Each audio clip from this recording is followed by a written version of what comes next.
Hello humanoids, welcome to Halfling Hobbies. I'm Halfling Hannah, and Wild Beyond the Witchlight is finally out, and a lot of people are raving about it and super excited, and for good reason. There's a lot of fae fun and whimsy in this book. However, my favorite part is actually a little hidden gem. A hidden gem that connects this Feywild adventure to one of my favorite supplements yet, Van Richten's Guide to Ravenloft. So how do these two connect? That's what we're going to talk about today in A Tale of Two Carnivals. Here we go.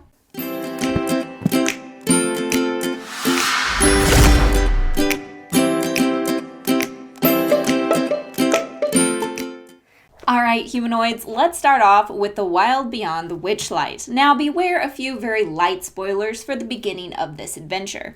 So this adventure is for levels 1 or 3 to level 8, and it will start off in a carnival called the Witchlight Carnival. This is a fae-themed carnival currently run by Mr. Witch and Mr. Light, hence the name Witchlight. However, they are not the original owners of this carnival. So let's start off with where this carnival came from, who owns it, and the original purpose of it. So the Witchlight Carnival was created by the archfey Zybilna in order to create a fae crossing where people could come to her and her court in order to become warlocks or ask for a favor. See, Zybilna was known for granting wishes in her Palace of Heart's Desire, and she wanted more people to be able to come to her. So she created this carnival that would travel around to all of the different planes of existence, and people could cross over into the Feywilds in order to come and ask for her assistance. This carnival was originally ran by an Eladrin named Isolde. Isolde was once a holy warrior to the elven deities. She and her companions would travel through the Feywilds, killing fiends and dragons. However, the archfey Zybilna actually made secret pacts with a lot of the fiends that they were killing. Instead of getting very angry at Isolde, she became interested in her, seeing a lot of potential in her. So she made a pact with a thing called the Caller to kill all of Isolde's companions, but leave her alive. This left Isolde alone, bitter, and very lonely, and it's in that moment that Zybilna came to her and forged a pact. Isolde and Zybilna had a partnership that was very good for a very long time. However, Isolde began to crave something new and different, and she felt like she was stuck in time in this carnival. So, when she took the carnival to the Shadowfell, she found another carnival there, run by Mr. Witch and Mr. Light.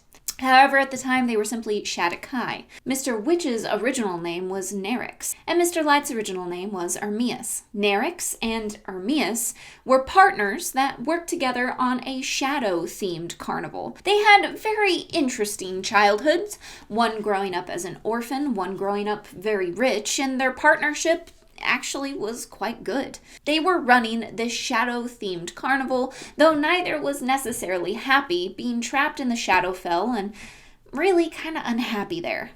The two carnival leaders got together and had quite a bit to drink and started arguing over which carnival was better, the Fae-themed one or the Shadow-themed one.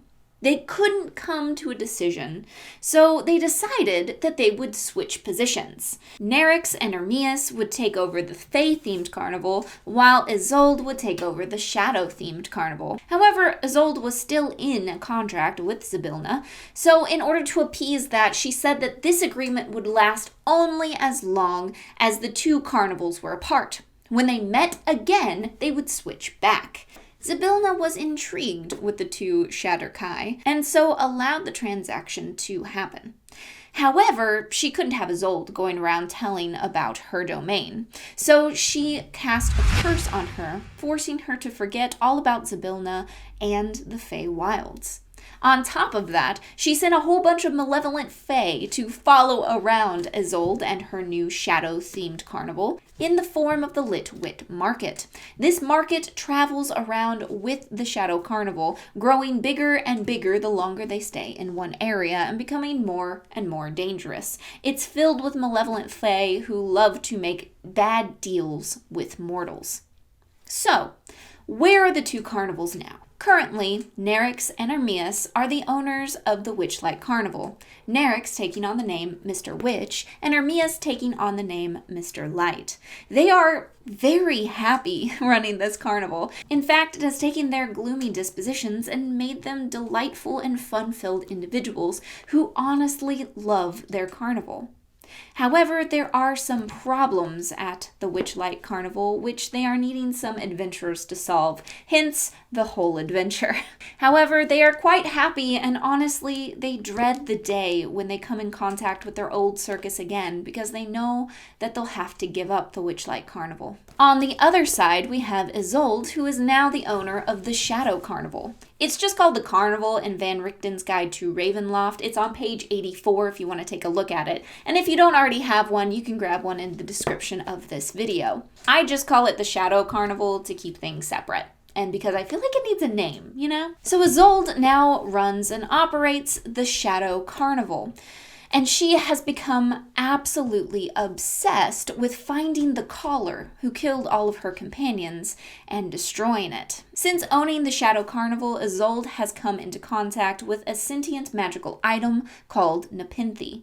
Nepenthe is a holy avenger that is all about justice. However, it doesn't really know what true justice is, it really just wants blood and vengeance. And that small seed of vengeance that was within Isolde, it grew into an all-consuming desire. Isolde now uses her circus just to move around to different areas trying to find the caller. Since Nepenthe came to the circus, it has become a domain of dread, centered not on Isolde, but on Nepenthe. Nepenthe has basically brainwashed Isolde and is using her to fulfill its desire for blood and vengeance. If your players happen to come into contact with the Shadow Circus, it is likely that they will see Isolde, and that she will ask them to help her find the caller. Just like Mr. Witch and Mr. Light, Isolde is not interested in coming into contact with her old carnival, knowing that she'll have to give up the carnival and her hunt for the caller, because Nepenthe will go with the carnival. It belongs to the carnival. So neither carnival really wants to find each other again. However, they seemed destined to do so, and they are linked together. That's what makes this so cool, because honestly, you could start in either one and end up in the other. You could start in the domain of dread, in the Shadow Carnival, and you could have your players uncover Nepenthe's true identity and destroy it, setting Isolde free from its curse. You could then start piecing together what actually happened to Isolde as she would become interested again about her lost memories.